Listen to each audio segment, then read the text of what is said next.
Oke, jadi pertanyaannya, apakah diagnosis yang paling tepat? Ada pasien ya, dia diam, kaku, tidak mau diajak berbicara. Dia nggak mau makan dan nggak mau mengurus diri. Nah, setahun yang lalu, pasien tersebut pernah mengamuk dan juga pernah didiagnosis skizofren. Jadi saat ini, dia ada kondisi gejala negatif. Setuju nggak? Karena dia diam, kaku, tidak mau diajak bicara, tidak mau makan, dan tidak mengurus diri. Itu dia ke arah gejala negatif.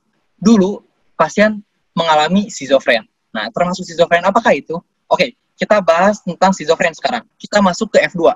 Nah, jadi di F2 ini ada penyakit selain skizofren ya, banyak sebenarnya. Pertama ada gangguan psikotik akut, clear skizofrenia, skizoafektif, dan juga ada gangguan waham menetap. Pertama, gangguan psikotik akut. Gangguan psikotik akut kayak gimana sih? Kalau misalnya gangguan psikotik akut, jadi suatu pasien yang mengalami gangguan psikotik ya, apakah ada halusinasi, apakah ada waham, tapi dia masih kurang dari 1 bulan. Misalnya pasien tiba-tiba merasa ada yang membisiki, tapi masih 2 minggu. Nah, itu masih termasuk gangguan psikotik akut. Ya, intinya kurang dari 1 bulan. Kemudian ada yang dinamakan dengan lir skizofrenia. Kalau lir skizofrenia, dia cut point-nya dari 1 bulan sampai 6 bulan. Ya, jadi kalau misalnya pasien mengalami hal tersebut sekitar 2 bulan, 3 bulan, dia mengarah ke lir skizofrenia. Kalau misalnya skizofrenia, itu lebih dari 6 bulan. Tapi, di beberapa instansi, kadang lir skizofrenia dihilangin.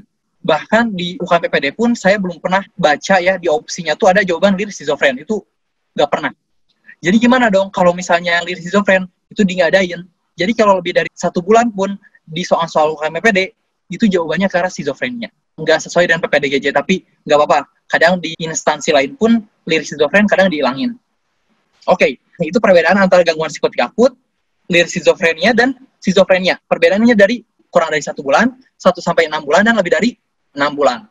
Gitu. Tapi kadang, ingat ya, tadi yang saya bilang, kalau lir skizofren kadang dihilangin. Jadi cuma ada gangguan psikotik akut dan skizofrenia. Gitu. Oke, kita next ke skizoafektif. Kalau skizoafektif gimana? Jadi dia ada gangguan skizo, dan ada gangguan afek.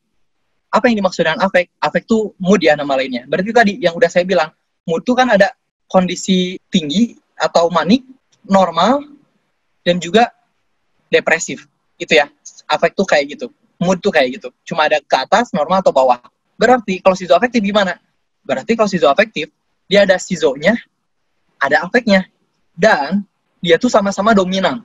Misalnya gini, pasien 2 bulan yang lalu mengalami berbicara sendiri misalnya. Berbicara sendiri, kemudian tertawa sendiri, dia merasa teriak-teriak, akhirnya sampai sering karaokean di rumah misalnya, kemudian ngasih uangnya ke teman-teman sekitar, gitu. Berarti pasien mengalami apa? Skizoafektif tipe manik. Kemudian kalau misalnya skizoafektif tipe depresi gimana? Ada depresinya, ada skizonya. Jadi gimana? Bulan lalu pasien nangis terus. Ya, pasien ada, ingat kalau depresi harus ada yang tadi, yang mayor ya, ada 3A, ada afek depresif, ada anhedonia, dan anergi. Dan pasien tersebut mengalami gangguan psikotik, gitu. Tapi timbulnya bersamaan. Berarti sejak 2 bulan yang lalu, langsung muncul afek dan langsung muncul skizo. Itu adalah skizoafektif. Nah, bedakan dengan depresi berat dengan gejala psikotik. Itu kan diagnosis banding ya. Jadi, sama-sama ada gangguan afek dan ada gangguan kognitif. Kita bilangnya gangguan kognitif ya. Gangguan afek dan ada gangguan kognitif. Gangguan afek itu atau namanya itu gangguan mood, gangguan kognitif itu gangguan psiko ya, psiko atau skizo. Oke, kalau misalnya skizoafektif dia kayak gini. Antara afek dan gangguan skizonya dia setara. Dia startnya bareng. 2 bulan yang lalu itu langsung timbul waham, langsung timbul halusinasi, dan juga timbul gangguan afek atau depresi misalnya. Sedangkan kalau misalnya depresi berat dengan gejala psikotik, 2 bulan yang lalu atau 3 bulan yang lalu, diomongin terus tentang depresinya. Ya, 3 bulan yang lalu pasien mengalami anhedonia, afek depresif, dan juga anergi, disertai dengan gejala minor yang lain. Tapi, 2 hari yang lalu, merasa ada yang membisiki, gitu. Pasien merasa ada yang mengejar. Nah, berarti itu adalah depresi berat dengan gejala psikotik. Jadi bedakan ya, antara skizoafektif dengan gangguan depresi plus gejala psikotik. Itu beda banget. Ya, itu bisa dijadiin diagnosis banding, tapi kita kalau misalnya di skenario itu kita bisa membedakan. Oke. Dan selanjutnya ada gangguan waham menetap. Kalau gangguan waham menetap berarti pada pasien yang timbulnya itu cuma wahamnya doang. Nggak ada gangguan halusinasi, nggak ada gangguan ADL. Ya, pada pasien F2 tuh kemungkinan pasien mengalami gangguan ADL, Activity Daily Life. Tapi kalau misalnya pada gangguan waham menetap, itu biasanya ADL-nya masih bagus gitu, nggak terganggu. Pasien masih bisa berfungsi sebagai suami, ya, bagi istrinya. Pasien masih bisa berfungsi sebagai bapak, ya, buat anak-anaknya. Itu gangguan waham menetap. Jadi dia cuma ada perasaan waham. Udah cuma gitu doang. Misalnya apa? Di skenario yang pernah saya dapat, misalnya ada pasien ya, dia cewek misalnya, dia cewek. Suaminya itu kerja kantoran. Nah, si cewek merasa terus aja suudon gitu, punya berburuk sangka.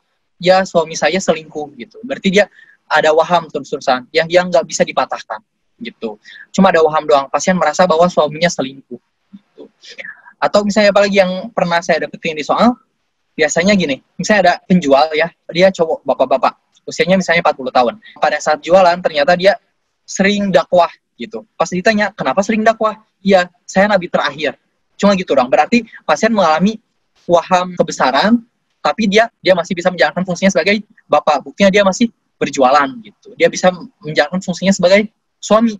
Ya, dia masih mencari nafkah gitu. Ya, itu perbedaan di F2, penyakit-penyakit di F2. Nah, kalau misalnya schizofren, ini katanya ya, ada beberapa gejala yang khas, yaitu salah satunya halusinasi auditorik ataupun delusion. Oke, delusion nama lainnya tuh waham. Ya, jangan berpikir delusi itu ilusi kan, bukan. Ya, delusion is waham. Kalau misalnya ilusi ya udah ilusi, ya illusion. Kalau misalnya halusinasi, hallucination gitu. Nanti schizofren tersebut dibagi. Saya selalu bilang, ada yang dimaksud dengan the big three. Ya, the big three yaitu hebephrenic, paranoid, dan kataton. Dia adalah the big three. Schizofren yang dominan. Oke, sekarang kita bahas satu-satu mulai dari paranoid. Nah, tadi, kalau misalnya di paranoid, yang dominan adalah halusinasi auditoriknya. Itu yang paling kencang pada pasien paranoid. Ya, dia merasa terus-terusan ada yang membisiki dia. Dia terus-terusan merasa ada suara yang mengancam. Gitu. Kemudian tentu saja pasti ada waham. Wahamnya waham kejar. Yang paling sering waham kejar. Waham kontrol, merasa dikendalikan itu bisa. Oke, kalau misalnya hebephren, yang khas adalah DPB. Disorganisasi proses berpikir. Jadi gimana kalau pada pasien DPB? Jadi dia jalan pikirannya itu nggak lurus, ya, nggak koheren. Nah, buat pasien-pasien yang mengalami schizofrenia hebephren, jalan pikirannya dia inkoheren atau terputus, ya, inkoheren. Oke, itu yang menjadi khas ya. Kemudian bisa dilihat ini yang menjadi ciri khas dari schizofrenia hebephren, dia bisa timbul pada usia muda, ya, remaja. Dia bisa timbul cekikikan ataupun giggling, ya, kayak dia ketawa sendiri, ya, terkekeh sendiri. Gitu. Mungkin buat teman-teman pernah nemu orang yang ODGJ, orang dengan gangguan jiwa yang nggak pakai busana, ya, kemudian dia di jalan, ya di pinggir jalan, nyari makan. Nah, itu ciri-ciri orang yang mengalami schizofrenia hebephren. Coba kita perhatikan, dia ketawa-tawa sendiri, habis itu lanjut lagi, jalan lagi gitu. Ya, itu ciri-ciri schizofrenia hebephrenic itu paling susah lah buat disembuhkan. Jadi Gauss scale-nya jelek banget. Ya, Gauss scale tuh fungsi ADL-nya tuh jelek banget. Gauss scale. Oke. Nah, ada yang dimaksud dengan schizofren kataton. Kalau kataton yang dominan bukan waham, bukan juga halusinasi. Yang dominan timbul pada pasien schizofren adalah sikap dia, ya, sikap atau postur dia. Ada yang dinamakan dengan fleksibilitas cerea atau namanya itu sikap lilin. Jadi misalnya pasien diam, kemudian kita naikkan tangannya jadi gini, dia diam aja gini. Tangannya disuruh hormat sama kita, dia hormat gitu. Dia bisa mempertahankan kondisi itu beberapa jam. Itu yang dinamakan schizofren kataton. Itu yang dominan ya. Oke, nah sekarang ada yang dinamakan dengan residual. Apa yang dimaksud dengan schizofren residual? Ingat residu. Residu itu bahasa Indonesianya apa ya? Sisa kali ya, sisa. Jadi pasien pernah terdiagnosis schizofren yang the big three tadi. Ya, pasien mungkin mengalami hebephren, paranoid, dan juga kataton dulu. Sekarang yang dominan adalah gejala negatif. Ya, gejala negatif apa yang timbul tadi? Ya, pasien mengalami aktivitasnya menurun, ya, afeknya menumpul atau afeknya datar. Dia nggak menunjukkan emosi dia. Kemudian dia menarik diri dari lingkungan. Itu ciri-ciri dari schizofren residual.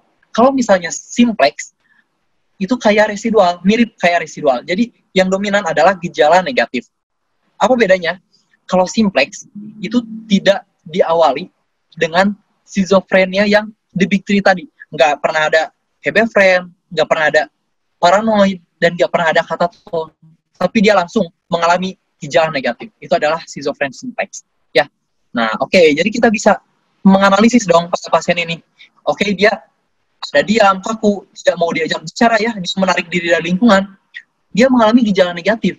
Berarti pikiran kita cuma ada dua doang, antara residual atau simplex. Terus kita lihat ternyata 1 tahun yang lalu pasien pernah mengalami schizofren. Oke, berarti pasien terdiagnosis residual, ya, berarti sisa.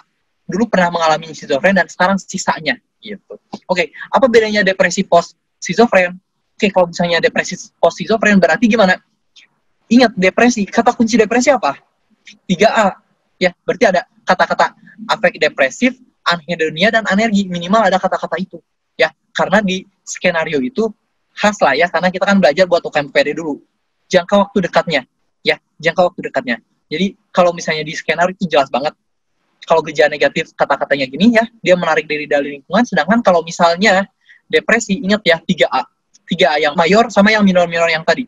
Kayak konsentrasi, makan, harga diri, madesu, perasaan masa depannya suram, gitu ya. Itu ciri-ciri depresi post schizofren. Harus ada 3A minimal. Berarti obatnya apa pada pasien ini? Karena pasien yang timbul gejala negatif, antipsikotik generasi yang kedua. Oke, jadi kalau misalnya antipsikotik ini sendiri, saya punya singkatannya ya. Kalau misalnya golongan 1, kita bilang haikal. Ya, haikal itu berarti apa? Haloperidol, ya, chlorpromazine, satu lagi yang golongan kedua, atau golongan baru, itu aripin. Ya, ada apa aripin tuh? Aripiprazol, risperidon, ya, ataupun clozapine. Gitu. Jadi kalau misalnya pasien yang gejala negatif, kita berikannya generasi 2. Bisa berikan aripiprazol, risperidon, ataupun clozapine boleh.